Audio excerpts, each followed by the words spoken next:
पैगाम लेके उठेंगे। आप तमाम लोग यहाँ से उठेंगे तो आप तमाम लोग अपने दोस्तों से मिलेंगे, अपने घर वालों से मिलेंगे, अपने भाई वालों से मिलेंगे ना, अपने जानकारों से मिलेंगे। तो लोग पूछेंगे आपसे कि आप तमाम लोग कहाँ से आए हैं, कहाँ गए थे, कौन सी जगह पे गए थे, किस पार्टी की मीटिंग थी, तो आप बताएंगे तो अलहाज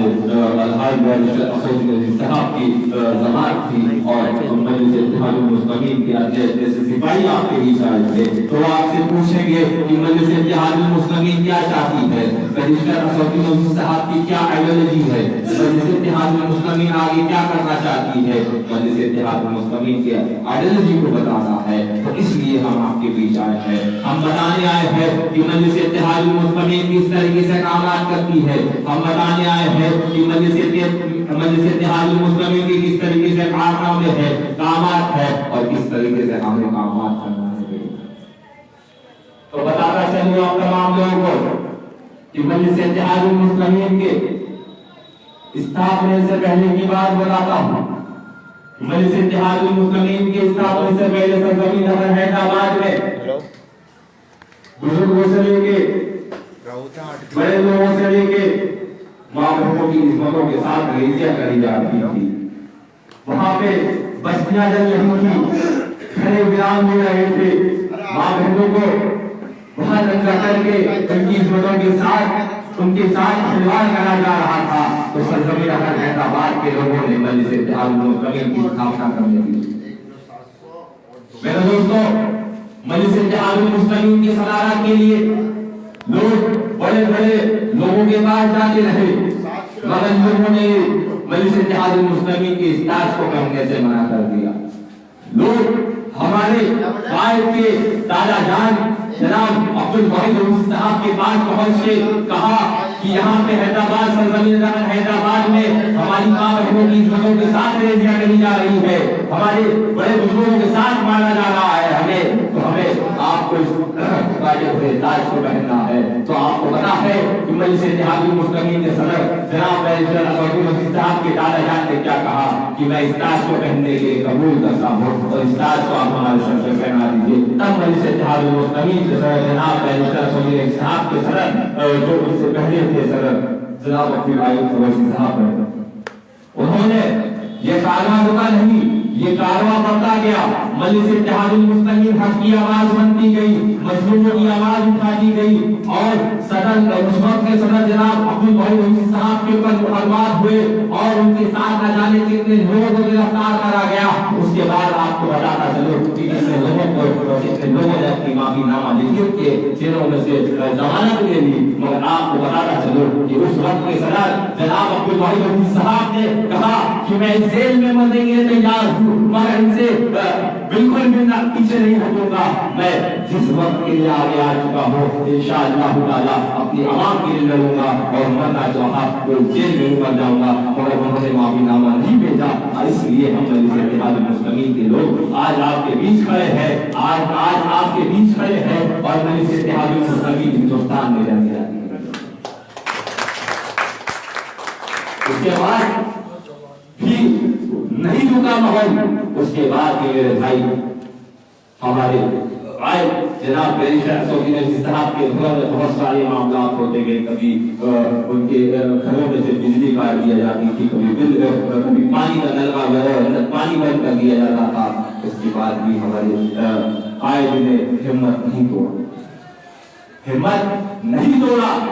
आज यही वजह है कि मजलिस इत्तेहादुल मुस्लिमीन हिंदुस्तान के अंदर एक उभरती हुई समाज का जगह रही है। आज यही वजह है कि हिंदुस्तान के अंदर मजलिस इत्तेहादुल मुस्लिमीन एक गरीब मजलूमों की आवाज नजर आ रही है, क्योंकि पिछले 70-72 सालों से जिनका हमने साथ दिया है उन्होंने हमें सिर्फ लूटा, उन्होंने सिर्फ हमें लूटा। हिंदुस्तान को आजाद हुए 72 साल हो चुके, 72 से 73 साल हो चुके। भाई साहब हिंदुस्तान को आजाद हो गया। आपको शेयर करें, ज्यादा से ज्यादा शेयर करें भाई लोग, ज्यादा से ज्यादा शेयर करें। तमाम हिंदू मुस्लिम सिख ईसाई भाईचारे के साथ खुशहाली जिंदगी जीने लगे। मगर हिंदुस्तान के मुसलमानों को ये नहीं पता था कि हिंदुस्तान के मुसलमानों के साथ एक साजिशों का दीवार आता जा रहा, हिंदुस्तान के मुसलमानों के साथ एक साजिशों का दीवार आता जा रहा। हिंदुस्तान की सारी कौमें तरक्की करने लगी, मगर हिंदुस्तान का मुसलमान तरक्की तलाश कर रहा था। हिंदुस्तान की सारी कौमें अलग अलग औहदों पर बैठने लगी, तब भी हिंदुस्तान का मुसलमान तरक्की तलाश कर रहा था। उसके बाद मेरे दोस्तों उतर का मंजर दुकान थी, हर खत तो भाई अगर से हिंदुस्तान को तोड़ना था, हिंदुस्तान के मुसलमानों की आस्थाओं को ठेस पहुंचाना था, तो सबसे पहले ठेस पहुंचाया गया। तो हमारी आस्थाओं को ठेस पहुंचाने के लिए बाबरी मस्जिद को शहीद करने का निर्णय ले लिया। ये माहौल दुकान थी, ये माहौल दुकान नहीं मेरे दोस्तों। बाबरी मस्जिद शहीद करने के लिए इन तमाम लोगों ने, जो हिंदुस्तान के मुसलमान बैठे थे उस वक्त, और कोई नहीं था, इंडियन नेशनल कांग्रेस, राजीव गांधी थे। ये जो पप्पू खाया जाता है ना, उसके ऊपर हम वहां मोहन का नहीं, उन तमाम आरएसएस बजरंग दल हिंदू विश्व परिषदों को इन्होंने, जिन्होंने इनको पनपाया है, कांग्रेस ने पनपाया है, इन्होंने हिंदुस्तान के तमाम गलियों से, तमाम मोहल्लों से, तमाम गांवों से अपनी एक रथ यात्रा निकाली। वो रथ यात्रा जहां जहां से निकलती थी, वहां से हिंदुस्तान के गरीब मजलूम, हिंदुस्तान के मुसलमानों की मां बहनों की इज्जतों के साथ तेजिया करा जाता था।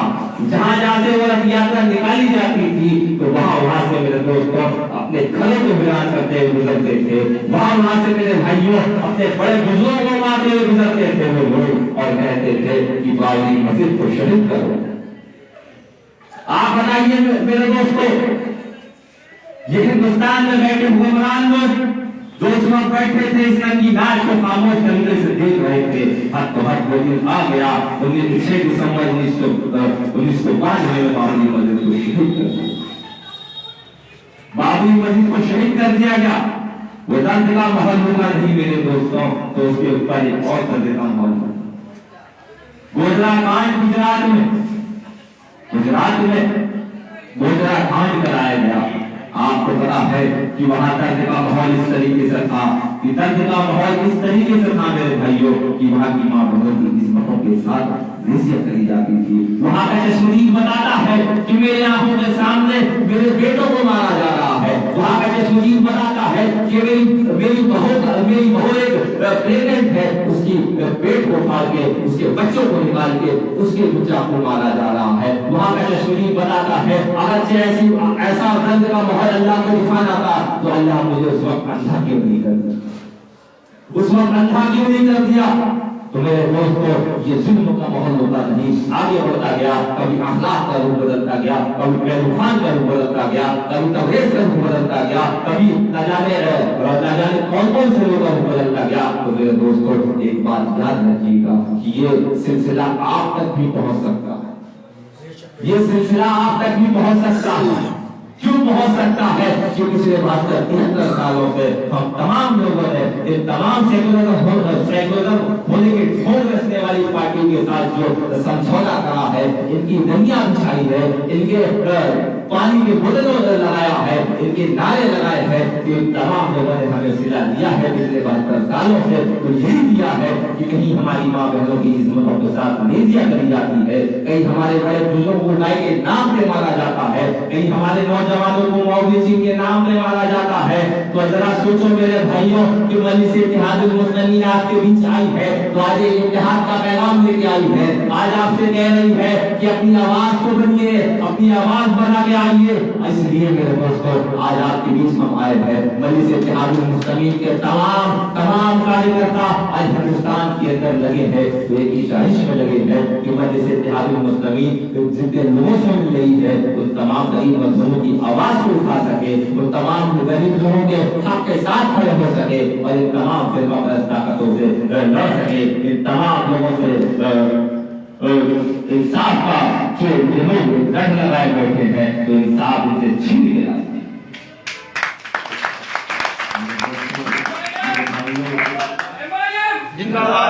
मेरे भाइयों मेरे दोस्तों, आप तमाम लोगों को पता होगा, तमाम लोग देखते हैं कि मजलिस इत्तेहादुल मुस्लिमीन के तमाम हॉस्पिटल से वहाँ पे 20 रुपए की पर्ची से इलाज कराया जाता है। आप तमाम लोग देखते हैं कि मजलिस इत्तेहादुल मुस्लिमीन के सरजमीन हैदराबाद में बड़े बड़े कॉलेजेस हैं, स्कूल हैं। आप तमाम तमाम युवा बैठे हैं यहाँ पे, आप तमाम लोग नौजवान बैठे हैं, यहाँ के स्कूल के हालात से तो आप गुजर के आए होंगे, आप तमाम लोगों ने देखा तो होगा यहाँ के स्कूल का।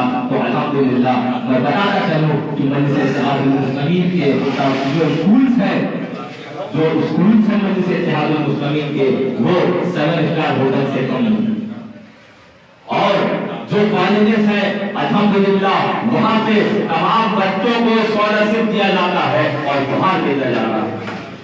तो आप तमाम लोग चाहते हैं ना कि जिस तरीके से सरजमीन हैदराबाद में मजलिस इत्तेहादुल मुस्लिमीन काम कर रही है, उस तरीके से दिल्ली की सरजमीन में काम करे, उस तरीके से सीमापुरी के वार्ड में काम करे। तो आप तमाम लोगों को नहीं होना पड़ेगा, आप तमाम लोगों को जगना पड़ेगा, आप तमाम लोगों को मजलिस इत्तेहादुल मुस्लिमीन के दामन को पकड़ के इस इत्तेहाद के पैगाम को अपने दोस्तों को बताना पड़ेगा, अपने घर वालों को बताना पड़ेगा और एक इनकलाब लाना पड़ेगा।